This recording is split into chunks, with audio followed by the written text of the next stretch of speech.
ময়নাতদন্তের জন্য ওসমান হাদির মরদেহ জাতীয় হৃদরোগ ইনস্টিটিউটের হিমঘর থেকে সোহরাওয়ার্দী হাসপাতালের মর্গে নেওয়া হয়েছে। এ বিষয়ে আরও জানাতে যোগ দিচ্ছেন জিনিয়া কবির সূচনা।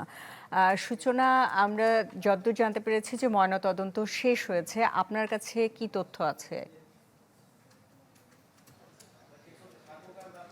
সুস্মিতা, সোহরাওয়ার্দী মেডিকেল কলেজ হাসপাতালের মর্গে শরীফ ওসমান হাদির মরদেহ নিয়ে আসা হয়েছে সকাল 9:30টার দিকে। এবং তারপরে যদি আমি আপনাকে বলি যে সোহরাওয়ার্দী মেডিকেল কলেজের যে ফরেন্সিক বিভাগ, সেখানে তার ময়নাতদন্ত কিছুক্ষণ আগেই সম্পন্ন হয়েছে। এবং স্বাস্থ্য অধিদপ্তরের মহাপরিচালক আবু জাফর তিনি ছিলেন এখানে, এবং তিনি কিছুক্ষণ আগে বেরিয়ে গেছেন ময়নাতদন্ত সম্পন্ন হওয়ার পরে। এবং পুরো যেহেতু মরদেহ এখন এখানে আছে, এখান থেকে নিয়ে যাওয়া হবে জাতীয় হৃদরোগ ইনস্টিটিউটের হিমঘরে।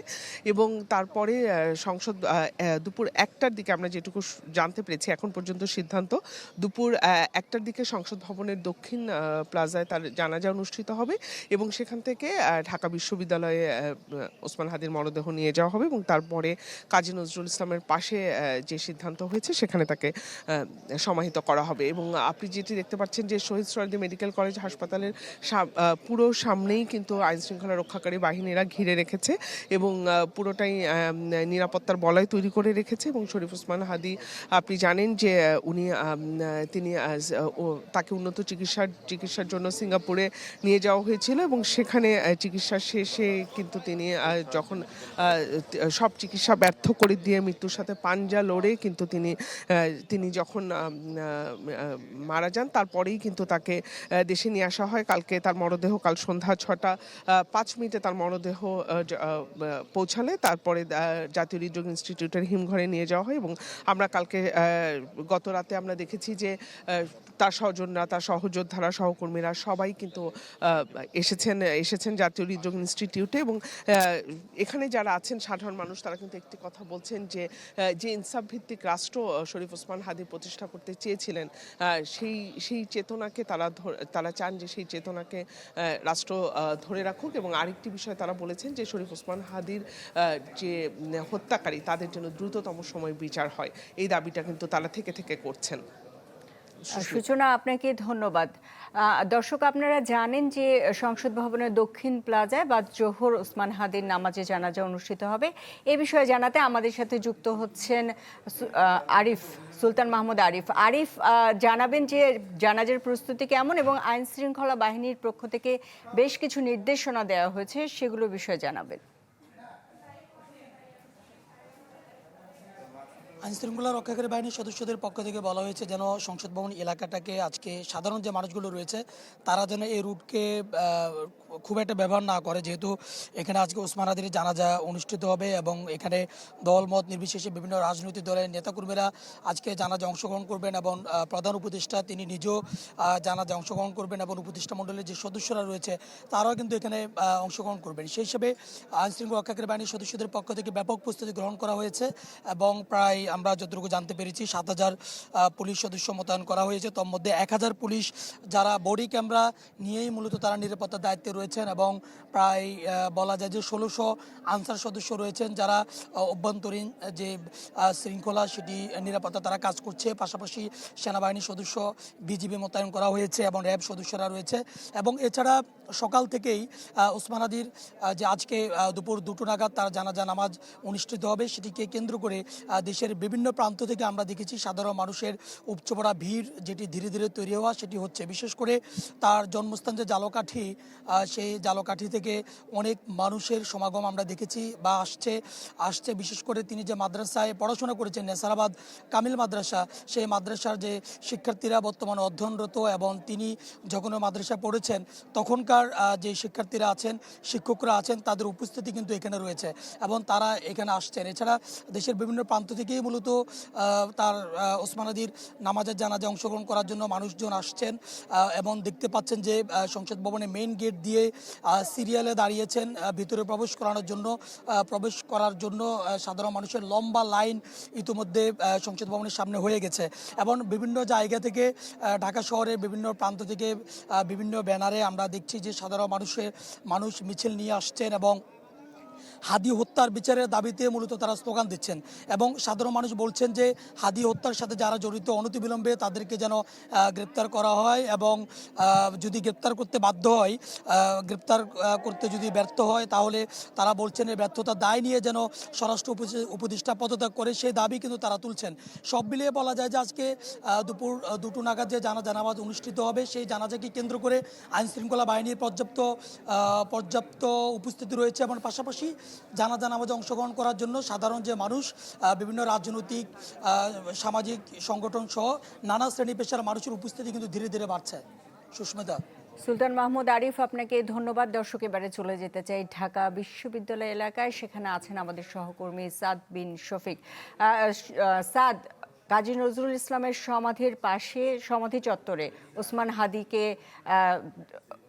সমাধিস্থ করার ইচ্ছা পোষণ করেছে তার পরিবার। তো সেই বিষয়ে প্রক্রিয়াটা কি, আসলে কার তত্ত্বাবধানে হবে, কিভাবে হবে, এটা জানাবেন, আর প্রস্তুতিটা কি? ডিজাইন, এলিগেন্স, বিউটি, সেরা পণ্য সবার জন্য জেভিকো।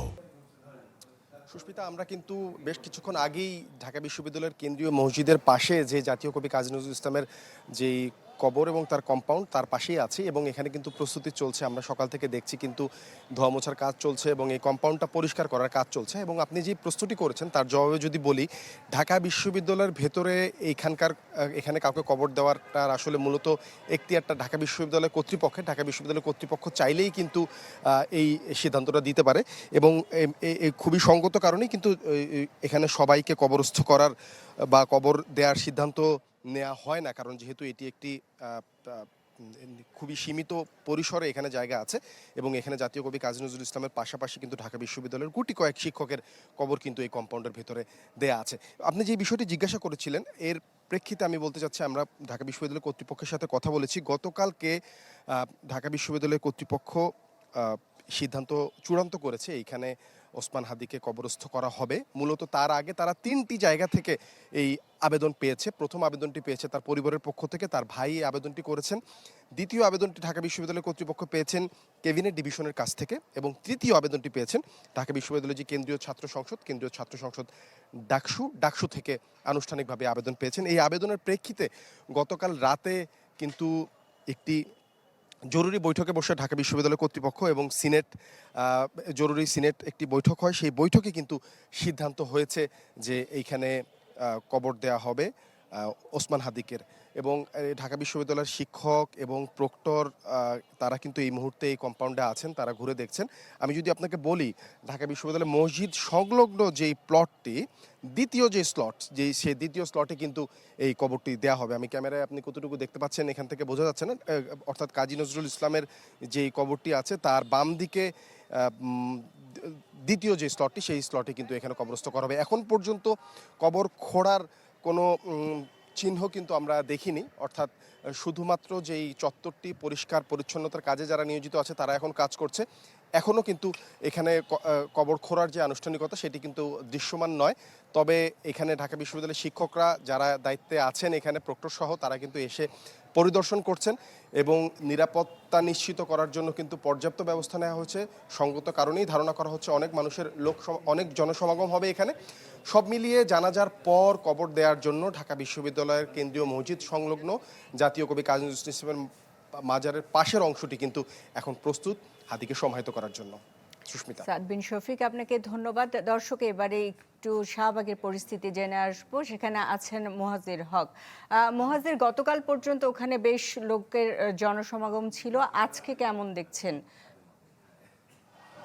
সুস্মিতা, আমরা গতকালও ছিলাম এবং আমি ছিলাম দুপুর থেকে রাত পর্যন্ত। আমরা দেখেছি যে এই শাহবাগ মোড়ে কিন্তু গতকাল যে আগ্রাসন বিরোধী সমাবেশটা হয়, এই শাহবাগ মোড়ে কিন্তু একটা জনসমুদ্রে পরিণত হয়। বিশেষ করে জুমার নামাজের পরপরই এখানে ছাত্র জনতার একটা সমাগম হয়, মিলন মেলা আপনি বলতে পারেন। আমি এখন এই মুহূর্তে শাহবাগে যদি আমি আপনাকে পরিস্থিতিটা দেখাই, এখন কিন্তু শাহবাগে যান চলাচল একেবারেই স্বাভাবিক। এখানে যারা চলাফেরা করছেন নির্বিঘ্নে চলাফেরা করতে পারছেন। এখন পর্যন্ত এখানে ওই রকম কোনো কর্মসূচি না থাকলেও এখানে জুলাই যে স্তম্ভটা আছে সেই জুলাই স্তম্ভের নিচে কেউ কেউ আছেন, তারা এসে কথা বলছেন বিচ্ছিন্নভাবে, কোনো রাজনৈতিক দল বা কোনো সংগঠনের পক্ষ থেকে নয়। তারা আসলে নিজেরা আসছেন, নিজেরা এসে মাইকে কথা বলছেন, বক্তব্য তুলে ধরছেন, হাদিস স্মৃতিচারণ করছেন। শাহবাগের পুরো মোড়ে কিন্তু আমরা একটা জিনিস দেখতে পাচ্ছি যে এখানে শহীদ হাদি চত্বর যে ঘোষণাটা গতকালই ডাকসুর নেতা থেকে শুরু করে এনসিপি, ইসলামী আন্দোলন, সেখানকার অনেক নেতারা কিন্তু এই শাহবাগ মোড়কে শরীফ ওসমান হাদি চত্বর হিসেবে ঘোষণা করেছে এবং আমরা কিন্তু সেই ব্যানারটাই দেখতে পাচ্ছি, সেই ব্যানারগুলোই দেখতে পাচ্ছি এখানে। একেবারে শাহবাগের মোড়ের প্রতিটি পয়েন্টেই হাদির ছবি সম্বলিত ব্যানার। সেখানে আমরা কোনো কোনো ছবিতে দেখতে পাচ্ছি শহীদ আবরার, আবু সাইদ, মুগ্ধর পরই শরীফ ওসমান হাদির ছবি দেয়া আছে এবং শাহবাগ মোড়ের যে জুলাই স্তম্ভ তার ঠিক ওপরেই বড় করে এখানে লেখা শহীদ শরীফ ওসমান হাদি চত্বর। এবং আমরা যতদূর জানি এখানে মূলত একটা যে সমাগম বা জমায়েত হওয়ার কথা সেটা হচ্ছে যখন ওসমান হাদির জানাজা, আপনারা জানেন যে মানিক মিয়া অ্যাভিনিউতে দুপুর 2টায় যে শরীফ ওসমান হাদির জানাজা হবে, এরপরই আসলে একটা বিক্ষোভ মিছিল নিয়ে ওই মানিক মিয়া অ্যাভিনিউ থেকে শাহবাগ পর্যন্ত একটা বিক্ষোভ মিছিল হবে। গতকালই কিন্তু আসলে এই ঘোষণাটা দেয়া হয়, আমরা ডাকসুর নেতা এস.এম. ফরহাদের কাছ থেকে এই ঘোষণাটা শুনতে পারি এবং এর পরপরই আসলে গতকালকের কর্মসূচিটা শেষ হয় এবং সেখানে বলা হয়েছে যে মানিক মিয়া অ্যাভিনিউ থেকে শাহবাগ পর্যন্ত একটা বিক্ষোভ মিছিল করা হবে এবং এর পরপরই হয়তো বা এখানে একটা জমায়েত হবে এবং সেখানে গতকালকের মতোই আসলে যে আমরা দেখেছি যে সব মতের দলের মানুষের যে একটা অংশগ্রহণ, হাদি ইস্যুতে সবাই যে এক ঐক্যবদ্ধ, আমরা কিন্তু সেটাই দেখতে পেয়েছি এবং শাহবাগ মোড়ে গতকালকের যে চিত্রটা ছিল, আজকে ধারণা করা হচ্ছে যে দুপুর থেকে এখানের সমাগম বলেন বা জমায়েত বলেন আরো বেড়ে যাবে। সুস্মিতা। মুয়াজ্জির হক, আপনাকে ধন্যবাদ।